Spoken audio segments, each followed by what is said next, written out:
Сәлем достар, құпия база дегенде көзімізге үлкен, ұзын туннельді, қабырғалары мықты, ешкім білмейтін база елестейді. Олардың бірі Арея 51, немесе жай ғана 51-ші аймақ. Бүгін мен сіздерге 51-ші аймақ туралы сыбыстармен және өз ойымды айтамын. Арея 51 Невада штатының солтүстік-шығыс бөлігінде орналасқан.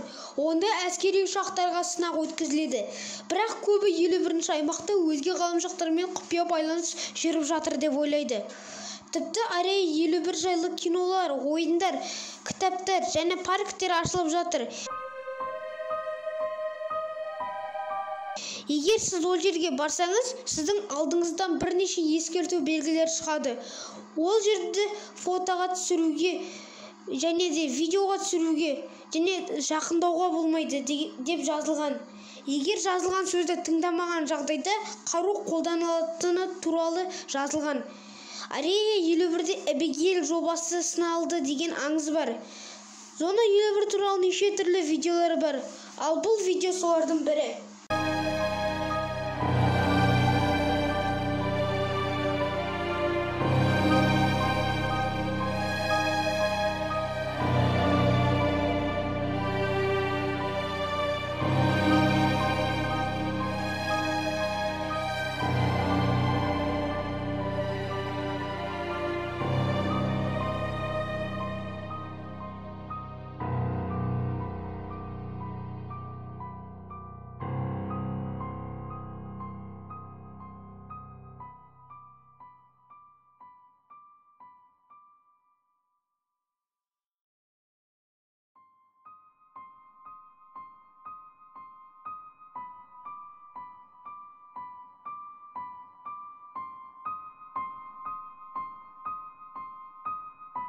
Және осы диалогты естіп шығыңыз.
Establishment, particularly the Area 51.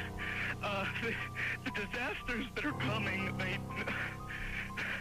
the military, the government knows about them, and there's a lot of safe areas in this world that they could begin moving the population to now, Art. But they're not doing anything. They are not. They want the major population centers wiped out so that the few that are left will be more easily controllable.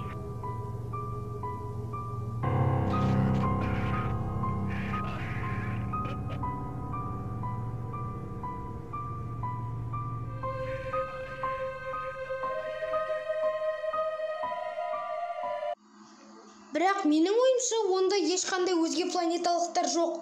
Өз басым ондайларға сене бермеймін.